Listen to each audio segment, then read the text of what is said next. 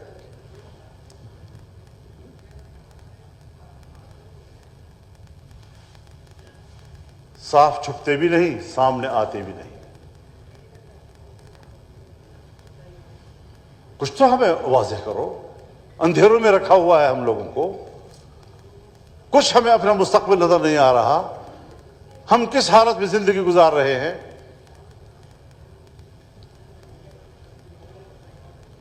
سب بچے ہمارے ہیں، میرے گھر کے لوگوں تک محفوظ نہیں رہے، میرے بچوں تک محفوظ نہیں رہے، سرکاری ملازمین اٹھا لیے جاتے ہیں، کچھ پتہ نہیں، اور ایک کے ہاتھ سے چھوٹتے ہیں تو دوسرے تیار پڑے تو ان کو گرفتار کر لیتے ہیں، فوج سے چھوٹے تو ادھر گرفتار، ادھر سے چھوٹے تو فوج گرفتار۔ کیا زندگی ہماری بنا رکھی ہے، اور جا رہے ہیں وہاں غزہ پیس بورڈ میں شرکت کے لیے تاکہ ٹرمپ کے آشیرواد حاصل کی جا سکے۔ یہ ہے ہماری آزادی، یہ ہے ہماری حریت۔ ذرا اپنے کتاب کے صفحات کا مطالعہ کیجئے، کہاں ہم کھڑے ہیں۔ اور پھر جناب اسپیکر، اس بورڈ آف پیس کا رکن، اس قصاب کو، نیتن یاہو کو اس کا رکن بنایا گیا ہے، اسرائیل اس کا رکن ہے، جس کے ہاتھوں یہ قتل عام ہوا، اور آئندہ ہم اس خطے میں وہ اپنے رائے ظاہر کر چکے ہیں۔ اور 1 سال ہو گیا ہے ٹرمپ کے امن فارمولے کا، اور آج بھی وہاں بمباریاں ہو رہی ہیں، آج بھی بمباری رکی نہیں ہے ان کی۔ جو اس وقت بھی عام شہریوں پر بمباری کر رہا ہے، وہ بھی آج بورڈ آف پیس کا رکن بن رہا ہے۔ تو نیتن یاہو بھی اس مجلس میں بیٹھے ہوں گے، اور جناب شہباز شریف صاحب بھی بیٹھے ہوں گے شانہ بشانہ، اور اس خطے کے امن کے لیے سوچ رہے ہوں گے۔ فرانس نے انکار کر دیا ہے، جی یورپ کو فرانس نے انکار کر دیا۔ بتائیں کہ یورپی ممالک میں جہاں پبلک نے مظاہرے کیے، جہاں ان کو احساس ہے کہ ہماری عوام اس پالیسی کے حق میں نہیں ہے، وہ تو اس بورڈ میں جانے سے انکار کر رہے ہیں۔ ہمارے ملک پہ ان سے بڑے مظاہرے ہوئے ہیں، میں نے لیڈ کیے ہیں، مجھے پتا ہے کہ پاکستان کے عوام اس موضوع پر کس طرح میدان میں آئی ہے۔ لیکن خدا جانے ہم کیا سوچ رہے ہیں اس حوالے سے۔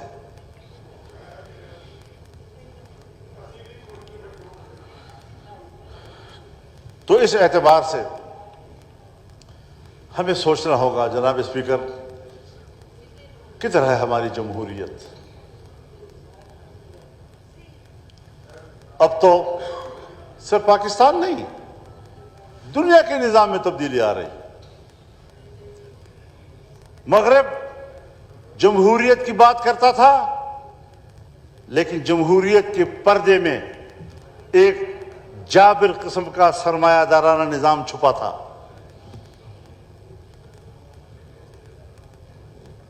مشرق کمیونزم کی بات کرتا تھا لیکن اس کمیونزم کے فلسفے کے پیچھے ایک آمریت کی برائی بھی چھپی ہوئی تھی. آج مغربی دنیا کا جمہوریت بھی ٹوٹ پھوٹ کا شکار ہے اور آمریت ننگی ہو کر سامنے آ رہی ہے. اور مشرقی دنیا کا کمیونزم بھی ٹوٹ پھوٹ کا شکار ہے اور آمریت ننگی ہو کر سامنے آ رہی ہے. اب دنیا میں آمرانہ نظام اور سرمایہ دارانہ نظام اور اس کے پیچھے عسکری قوت یہ مل کر دنیا میں حکومت کرے گی. جمہوریت کا خاتمہ پوری دنیا میں ہو چکا ہے. وینزویلا کے صدر اور ان کی اہلیہ کو گھر میں جا کر گرفتار کر لیا.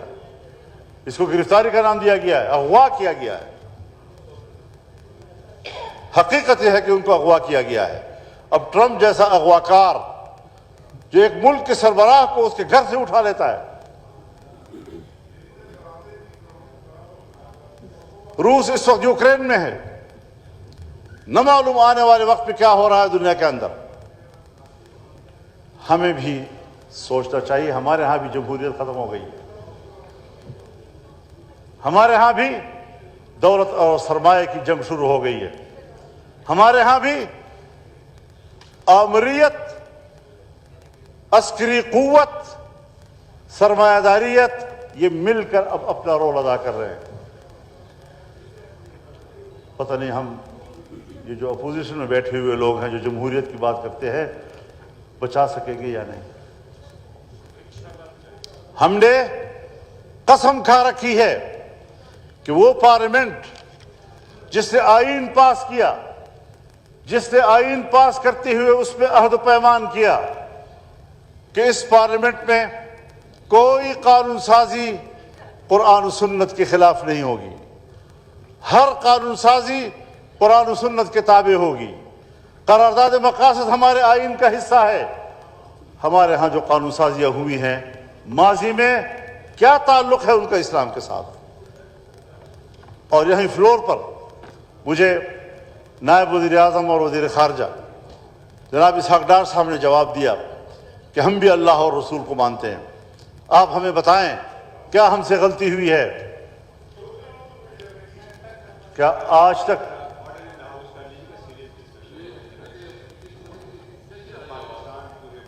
جی آرڈر ان دا ہاؤس, ذرا خاموشی سے اگر کسی نے ڈسکشن کوئی کرنا ہے تو لابیز میں چلے اب جائیں. اس ساری صورتحال میں جناب اسپیکر نہ ہمارے ہاں آئین کی کوئی حیثیت رہ گئی ہے. حکومت جب چاہے مرضی ہے اس کی قرآن و سنت کے بالکل منافی حرام قانون سازی کرے, کہتے ہیں ہمارے جمہوری حق ہے. جمہوری حق ہے قانون سازی کے حوالے سے, لیکن آپ پابند بھی ہیں. آپ کی جمہوریت اتنی آزاد نہیں کہ وہ حلال کو حرام قرار دے اور حرام کو حلال قرار دے. یہ مغربی جمہوریت ہے. جناب ذوالفقار علی بھٹو کے دور میں جب آئین بنا تو سب کو اطمینان دیا گیا, چھوٹے صوبوں کو بھی بڑے صوبوں کو بھی برابر رکھا گیا. لیفٹ, رائٹ اور سینٹرسٹ سب کو برابر رکھ کر آئین بنایا گیا اور اسی وجہ سے وہ ایک متفقہ آئین ہے. لیکن ایک سال کے اندر اندر آئین کے اندر 2 ترامیم آنا اور صرف اتھارٹی حاصل کرنے کی جنگ ہے. پارلیمنٹ کے اختیارات کو, عوام کے اختیار کو کمزور کر کے محض اپنی اتھارٹی اور گرفت کو مضبوط کرنے کی جنگ آپ ہمارے آئین میں پارلیمنٹ میں لڑ رہے ہیں. ہم بھی بے بس کر رہے ہیں. تو ہمارے اس وقت جو نظام چل رہا ہے حضرت, یہ صرف غیر جمہوری نہیں ہے, بلکہ ایک بے بس نظام ہے جو ایک جمہور کے تحت نہیں جبر کے تحت چل رہا ہے۔ اگر 2/3 اکثریت 27ویں ترمیم میں بنائی گئی، یہ صرف جعلی نہیں بلکہ جبری اکثریت تھی۔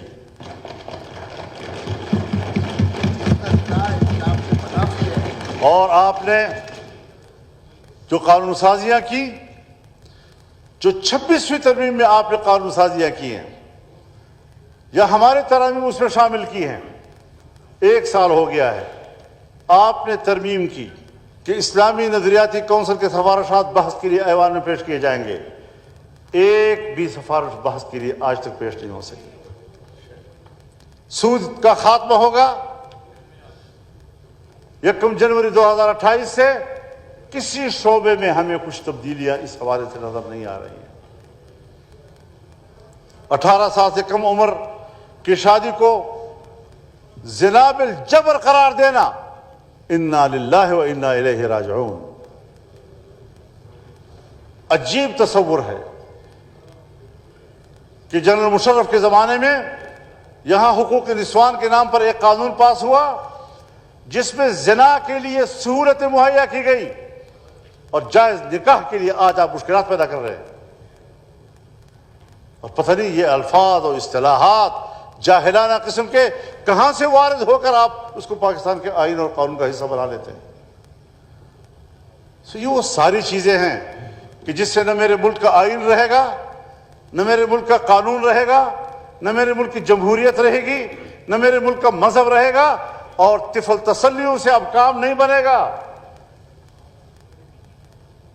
سب خطیب لوگ ہیں، اچھی گفتگو کر لیتے ہیں، شاید یہ کوشش کریں کہ اچھے الفاظ کے ساتھ وہ ہمیں مطمئن کرنے کی کوشش کریں، لیکن مطمئن نہیں کر سکتے۔ اور اب پھر فروری آ رہا ہے اور 8 فروری بھی آ رہا ہے۔ ہم نے تاریخ میں کئی سیاہ دن دیکھے ہیں، لیکن اب ہمیں 8 فروری بھی بطور ایک سیاہ دن کے منانا ہوگا۔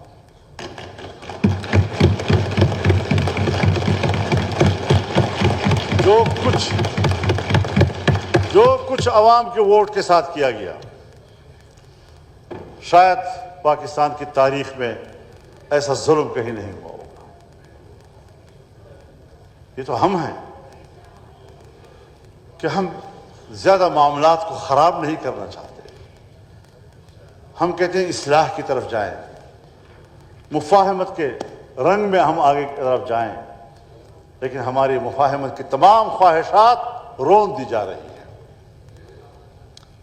اس لیے ہمیں ان تمام چیزوں پہ غور کرنا ہوگا، ان قانون سازیوں کو واپس کرنا ہوگا۔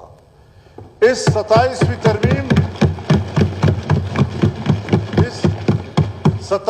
ترمیم میں جو استثناء حاصل کی گئی ہیں، جو مراعات تا حیات حاصل کی گئی ہیں، ان کو واپس کرنا ہوگا۔ نہ جمہوریت میں اس کا کوئی جواز ہے، نہ اسلام میں اس کا کوئی جواز ہے، نہ اخلاقی معاشرے میں اس کا کوئی جواز ہے۔ کیسے ہم یہ چیزیں برداشت کریں اس ملک کے اندر؟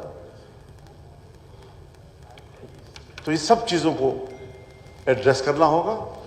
اور آج میں بڑی وضاحت کے ساتھ کہنا چاہتا ہوں کہ بورڈ آف پیس امریکہ کی قیادت میں اور اس میں نیتنیاہو کی شمولیت، وہ کسی قیمت پہ بھی پاکستان کو قبول نہیں ہونا چاہیے، اور ہمیں واضح طور پر انکار کر دینا چاہیے کہ ٹرمپ کی چیئرمین شپ میں اور نیتنیاہو کی موجودگی میں اس بورڈ آف پیس کا کوئی افادیت نہیں ہے، اور ہم اس کو مسترد کرتے ہیں۔ بہت بہت